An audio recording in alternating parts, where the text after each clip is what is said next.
You know what sounds like a terrible idea? An amusement park ran entirely by monsters. Yeah, sign me up.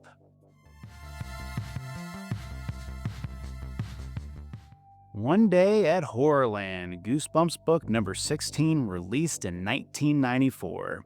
This is where Goosebumps stopped feeling like neighborhood horror and went absolutely insane. An evil amusement park? That's such a cool concept.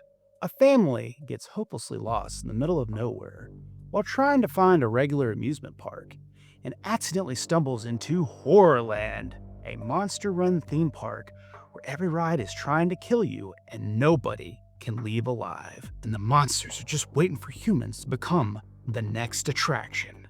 Okay, now, this is an iconic Goosebumps cover. You got this giant horror monster back here just peeking over the HorrorLand sign like he's personally welcoming you to the worst vacation of your life. And you gotta love the slogan. Welcome to HorrorLand, where nightmares come to life. Who in the marketing department approved that one? Then you got this dead, twisted tree over here, the roller coaster and the Ferris wheel way off in the background, and this creepy purple and blue nighttime sky. It somehow makes the park look inviting while you're screaming, "You're definitely gonna die here."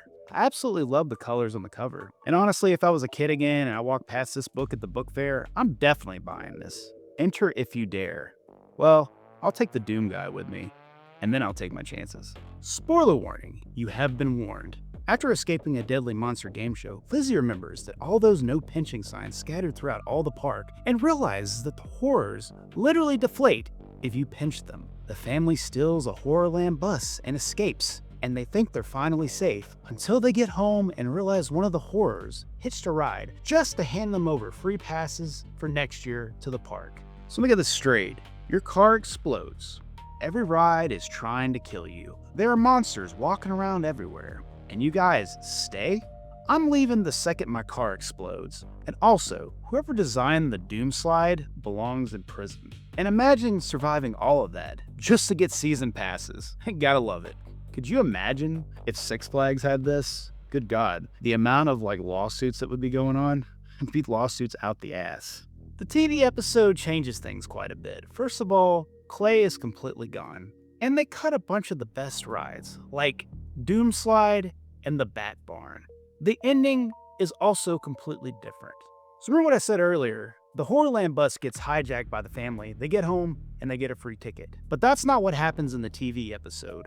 It throws that all out the window. In the end, it turns out that this weird game show is one where the host villain controls their car. And remember, in the beginning of the episode, they put it on there. And then it reveals the whole thing is actually just a TV show where the horrors are watching from home. And then they also left out the biggest weakness, which is they literally get deflated when you pinch them. That never happens in the episode. Honestly, the TV episode is fun, but the book is bigger, crazier, and way more memorable. So I definitely remember this one as a kid. I saw this book at the book fair back in the day. I never actually bought it though. I always thought the cover looked really awesome though, with this horror on the cover. It was one of those covers that just makes you stop and stare at it. Funny enough, I didn't actually read One Day at HorrorLand until I was in 8th grade. One of my teachers actually had this book sitting on her shelf, and I finally checked it out then. So I completely missed this. Honestly, I know most people would look at HorrorLand and think, nope, absolutely not. But not me. As a kid, I loved amusement parks, water parks, stuff like that. Six Flags, Whitewater, anything like that. So the idea of a monster-themed amusement park actually sounded really cool to me. In my weird little 90s kid brain, I wasn't thinking about the monsters trying to kill me. I was thinking, I want to ride the roller coaster. That's probably why this book became such a classic. It took something every kid loved, an amusement park day with the family, and turned it into an absolute nightmare. And honestly, even today, part of me still wants to go to HorrorLand.